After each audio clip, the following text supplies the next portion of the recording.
दोस्तों ये बात है 23 अगस्त 2001 की, जब एयर ट्रांजिट एयरलाइन की फ्लाइट 236 टोरंटो से लिस्बन की तरफ जा रही थी।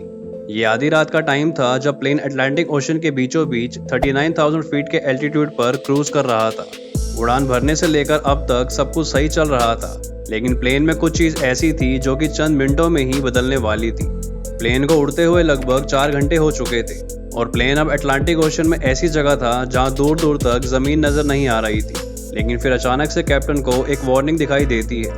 ये वार्निंग थी प्लेन में फ्यूल खत्म होने की, जो कि दोनों पायलट्स के लिए एक बहुत ही खतरनाक सिचुएशन थी, क्योंकि अटलांटिक ओशन पे फ्यूल खत्म होने का सिर्फ एक ही मतलब है और वो है मौत। लेकिन अब सवाल ये आता है कि आखिर प्लेन का फ्यूल डेस्टिनेशन पहुंचने से पहले ही कैसे खत्म हो गया और कैसे पायलट ने इस प्लेन को मौत के मुंह से बाहर निकाला। जानेंगे पूरी कहानी आज की इस वीडियो में। लेकिन उससे पहले अगर आप चैनल पर नए हैं तो चैनल को सब्सक्राइब करके नोटिफिकेशन बेल को ऑन कर दें, ताकि आपको आगे भी ऐसे ही इंटरेस्टिंग वीडियोस देखने को मिलती रहें।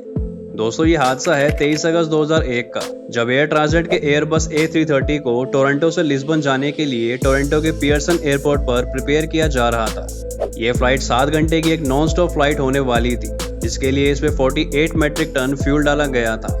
प्रिपरेशन पूरी होने के कुछ मिनटों बाद इसमें बोर्डिंग शुरू कर दी गई थी। इस प्लेन में कुल 308 लोग टोरंटो से रवाना हुए थे, जिसमें 293 पैसेंजर के साथ साथ 2 पायलट और 13 क्रू मेंबर्स थे। इसमें फ्लाइट कैप्टन रॉबर्ट पीछे थे, जिन्हें 16,000 घंटों का फ्लाइट एक्सपीरियंस था। इनके साथ फर्स्ट ऑफिसर डग जैगर थे, जिनके पास भी 4800 घंटों का फ्लाइट एक्सपीरियंस था। फ्लाइट की बात की जाए तो ये एयरबस का A330 मॉडल था, जो कि उस वक्त के सबसे बेहतरीन जहाज़ों में से एक था, जिसका साफ साफ मतलब ये था कि इस हादसे में ना तो पायलट्स के एक्सपीरियंस में कमी थी और ना ही प्लेन में किसी किस्म का फॉल्ट था। बोर्डिंग पूरी होने के बाद ATC की परमिशन से पायलट्स ने जहाज को टेक ऑफ कर दिया। टेक ऑफ करने के चंद ही मिनटों में ये जहाज अपने हाईएस्ट एल्टीट्यूड 39,000 फीट तक पहुंच गया था। ये जहाज अटलांटिक ओशन के ऊपर से होते हुए लिस्बन की तरफ बढ़ रहा था।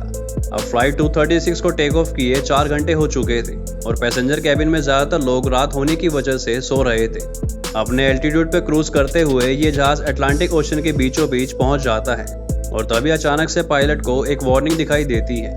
दरअसल ये वार्निंग जहाज के राइट साइड वाले इंजन की थी, जिसमें इंजन ऑयल का प्रेशर ज्यादा शो हो रहा था, ऑयल की क्वांटिटी कम और ऑयल टेम्परेचर भी लो दिखाई दे रहा था। ये वार्निंग पायलट्स के लिए बिल्कुल नहीं थी, क्योंकि वक्त के साथ जहां ऑयल का टेम्परेचर बढ़ता है वहीं यहाँ पर वो लो टेम्परेचर इंडिकेट कर रहा था, जो कि बहुत ही एबनॉर्मल था। पायलट ने तुरंत टेक्निकल टीम को कांटेक्ट करके उन्हें ये सब अपडेट कर दिया, लेकिन टेक्निकल टीम को भी इस एरर के बारे में कुछ भी पता नहीं था। ये एरर आने के बावजूद भी प्लेन को उड़ाने में कोई दिक्कत नहीं हो रही थी। पायलट्स ये सोच के रिलैक्स हो गए कि शायद कोई फॉल्टी सेंसर ऑयल की गलत रीडिंग दे रहा है। लेकिन फिर आधे घंटे बाद अचानक से एक और वार्निंग आती है। ये वार्निंग अब फ्यूल से रिलेटेड थी।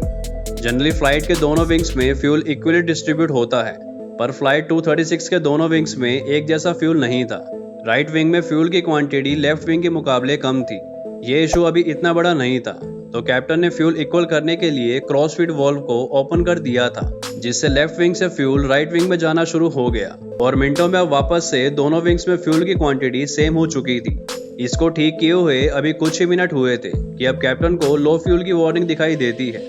अब की बार सिचुएशन बहुत सीरियस हो चुकी थी, क्योंकि राइट विंग में फ्यूल फिर से कम हो गया था और अब दोनों विंग्स में मिलाकर भी इतना फ्यूल नहीं था कि जिससे लिस्बन पहुंचा जा सके। तो कैप्टन ने जल्दी से सेंटा मारिया ATC से कांटेक्ट करके उन्हें इन्फॉर्म किया कि वो फ्यूल शॉर्टेज की वजह से लैंड करने वाले हैं। इस वक्त प्लेन में सिर्फ 7 टन फ्यूल ही बचा था, जो कि इस प्लेन की कैपेसिटी का कुल 6% फ्यूल था। लेकिन अब सवाल ये था कि क्या अब भी कोई फॉल्टी एरर ही था या फिर प्लेन में सच में फ्यूल की कमी थी। कंडीशन ये आ चुकी थी कि अब हर 5 मिनट में 1 टन फ्यूल खत्म हो रहा था और ऐसा लग रहा था कि अब एयरपोर्ट तक पहुंच पाना भी बेहद मुश्किल होगा। इसी बीच टेक्निकल टीम ने कैप्टन को अपडेट करते हुए कहा कि वो फ्यूल लीकेज को चेक करने के लिए जहाज को 39,000 फीट से गिराकर 20,000 फीट तक ले आए। लेकिन कैप्टन ने ऐसा करने से साफ साफ मना कर दिया, क्योंकि कैप्टन का मानना था कि अगर नीचे ले जाके फ्यूल लीकेज कंफर्म भी हो गई तो प्लेन को वापस ऊपर लाना पॉसिबल नहीं होगा। इसके कुछ मिनटों बाद ही प्लेन के राइट विंग में आग लग जाती है और ये देखकर लोगों में अफरा तफरी मच जाती है। जहाज में अब 4.5 टन फ्यूल और सिर्फ एक ही इंजन बचा था, जिसके कारण प्लेन का एल्टीट्यूड अब धीरे धीरे कम होना शुरू हो गया। दूसरी तरफ सेंटा मारिया के एयरपोर्ट पर सारी तैयारियां हो चुकी थी।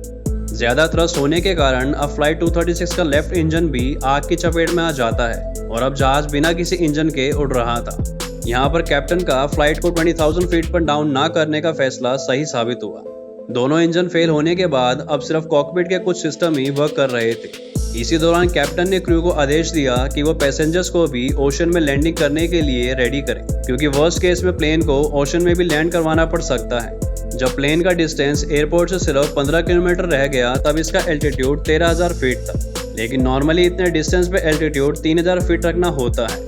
अब अगर पायलट नोज डाइव करके प्लेन का एल्टीट्यूड कम करता है तो प्लेन की स्पीड बहुत तेज हो जाएगी, जिसमें क्रैश लैंडिंग होने के चांसेस ज्यादा होते हैं।